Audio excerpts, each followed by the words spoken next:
मंडळी, आज आपण उरलेल्या भातामध्ये दही घालून खूपच चविष्ट असा पदार्थ बनवतोय। आपल्याकडे नेहमी भात हा उरतोच आणि त्या भाताचं काय करायचं हा मोठा प्रश्न पडतो। तर तुम्ही काय करत असाल? फोडणीचा भात करत असाल। आजची रेसिपी खास आहे, नक्की करून बघा। सकाळच्या घाईगडबडीत तुम्हाला काही वेगळं करायचं असेल आणि तुमच्याकडे जर असा उरलेला भात असेल तर यापासून ही रेसिपी एकदा नक्की ट्राय करा। तर 1 वाटी मी उरलेला भात घेतलाय, मिक्सरच्या भांड्यामध्ये घालायचा आणि त्यानंतर 2 चमचे रवा घेतलाय। रवा कोणताही घेऊ शकता, जाडा बारीक कोणताही चालेल, कारण मिक्सरमध्ये आपण तो बारीकच करणार आहोत। यानंतर अर्धी वाटी मी इथे दही घेतलेला आहे। दही मी फेटून घेतलंय। तुमच्याकडे ताक असेल ते घातलं तरी सुद्धा चालेल। चवीप्रमाणे मीठ आणि 1 वाटी पाणी घालायचं। सुरुवातीला पाणी जास्त घालायचं नाही आणि हे आता मिक्सरला बारीक वाटून घ्यायचं। गरज लागेल तर नंतर आपण पाण्याचा वापर करू शकता। तर हे बघा, या पद्धतीचं हे बॅटर बनवलंय। हे बॅटर बनवताना पाणी जास्त घालायचं नाही असं पाहिजे, एकदम पातळ नको किंवा एकदम घट्टही नको। आता एका मिक्सिंग बाउलमध्ये हे बॅटर सगळं काढून घेऊया। मंडळी, तुम्हाला माझी जर रेसिपी आवडत असेल तर प्लीज एक लाईक करायला अजिबात विसरू नका आणि तुम्ही कुठून ही रेसिपी पाहताय हे सुद्धा मला कमेंट करून सांगा, म्हणजे मी तुमचे आभार मानू शकेन आणि मलाही कळेल माझी ही रेसिपी कुठून पाहिली जाते। सगळं बॅटर मी इथे मिक्सिंग बाउलमध्ये काढून घेतलंय। 5 मिनिटं बाजूला ठेवून देऊया।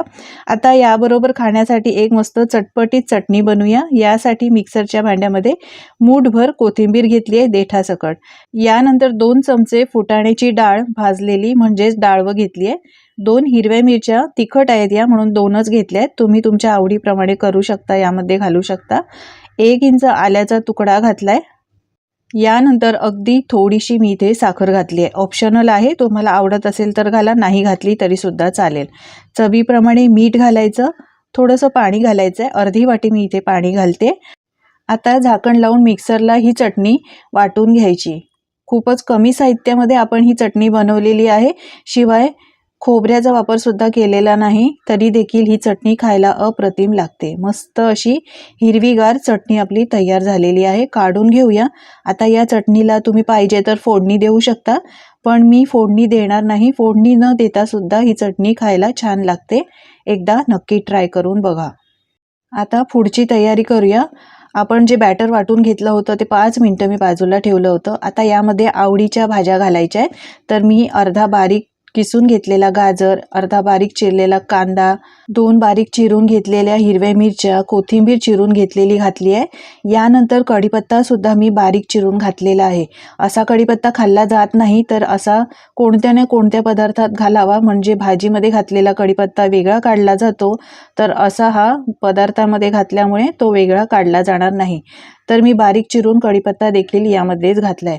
आता 1 चमचा जिरं घालायचं आणि मिक्स करून घ्यायचं। तुम्हाला यामध्ये इतर तुमच्या आवडीच्या किंवा मुलांच्या आवडीच्या भाज्या घालायच्या असतील तर तुम्ही घालू शकता, जसं कोबी बारीक चिरून किंवा सिमला मिरची यामध्ये घालायची असेल तर घालू शकता। मिक्स करून घ्यायचं। हे बघा, बॅटर खूपच घट्ट झालंय, कारण आपण 5 मिनिटं बाजूला ठेवला होता।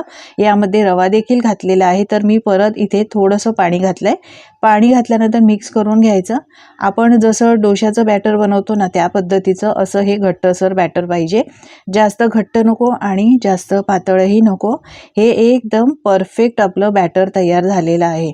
आता यामध्ये थोडासा इनो घालायचा आहे, म्हणजे मी 1 पॅकेट इनोचा फोडून घातलेला आहे। आता इनो ॲक्टिवेट करण्यासाठी यामध्ये अगदी थोडंसं पाणी घातलंय। पाणी घातल्यानंतर व्यवस्थित असं एकाच डायरेक्शनला छान मिक्स करून घ्यायचं आहे। मस्त याला बबल्स यायला लागलेत, हे बघा। आता हे बॅटर आपलं तयार झालेलं आहे। आपण उरलेल्या भातापासून मस्त उत्तप्पा बनवतोय। तुम्ही कधी केला नसेल तर या पद्धतीने एकदा करून बघा।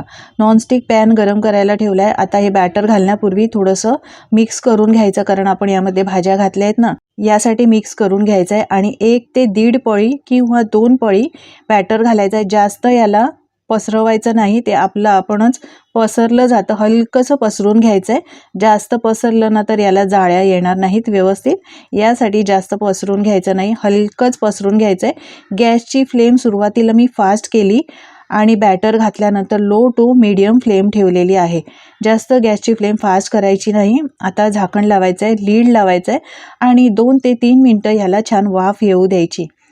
वाफ अशी दिली ना, त्यामुळे जाळ्यासुद्धा याला खूप छान येतात. तुम्ही पाहू शकाल आता 2 मिनटं मी वाफ काढून घेतली आहे. पहा काय मस्त अशा जाळ्या आलेल्या आहेत. हे बघा. आता याला उलटून घ्यायची अजिबात गरज नाही. असाच हा उत्तप्पा खायचा असतो. पहा काय मस्त अशा जाळ्या आल्या आहेत. आहे की नाही मस्त साधी सोपी पद्धत. फोडणीचा भात नेहमी आपण करत असतो की नाही, उरलेल्या भातापासून असा वेगवेगळा पदार्थ एकदा नक्की ट्राय करायचा असतो. तर असा हा उत्तप्पा तुम्ही बनवून बघा. आता उत्तप्पा एखाद्या जाळीवर काढून ठेवायचा, म्हणजे त्याची एक्स्ट्राची वाफ निघून जाईल. पाणी अजिबात सुटणार नाही त्याला मग. आता सारख्याच पद्धतीने तुम्हाला अजून एक उत्तप्पा करून दाखवते. 1 ते 1.5 पळी बॅटर घालायचं आहे. नॉनस्टिक मी पॅन घेतला आहे, त्यामुळे इथे मला तेलाची अजिबात गरज लागत नाही. हलक्या हाताने पसरून घ्यायचं आहे, झाकण लावायचं आहे. 2 मिनटं फक्त वाफ काढू द्यायची. अगदी झटपट हा उत्तप्पा बनवून तयार होतो मंडळी. तुम्ही सुद्धा करून बघा. 2 मिनटं वाफ काढून घेतली आहे. हा देखील आपला उत्तप्पा तयार झालेला आहे. हे बघा.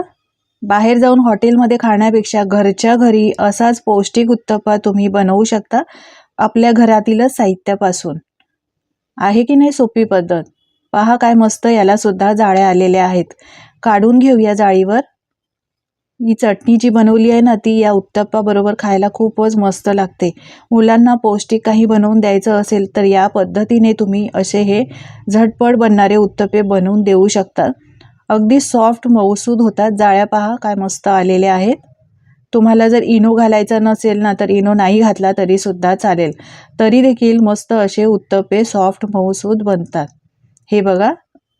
यापुढे तुम्ही उरलेल्या भातापासून असा हा उत्तप्पा करून बघाल याची मला खात्री आहे. आणि करून बघितल्यानंतर तुमचे अनुभव माझ्यासोबत शेअर करायला अजिबात विसरू नका. किती मस्त दिसतोय. सर्व केला आहे हिरव्या चटणीबरोबर. बाहेर हॉटेलमध्ये जाऊन खाण्यापेक्षा तुम्ही सुद्धा असा हा उत्तप्पा करून बघा. मोठ्यांना काय, लहान मुलांना सुद्धा हा नक्कीच आवडेल. करून बघा आणि तुमचे अनुभव माझ्यासोबत शेअर करा. माझी खात्री आहे तुम्हाला आजची ही उरलेल्या भातापासून बनवलेल्या उत्तप्पाची रेसिपी नक्कीच आवडली असेल. लाईक करा, शेअर करा आणि अशाच नवनवीन वेगवेगळ्या युनिक रेसिपी पाहण्यासाठी चॅनलला सबस्क्राईब करायला अजिबात विसरू नका. चला तर पुन्हा भेटूया अशाच वेगळ्या रेसिपीसोबत. धन्यवाद.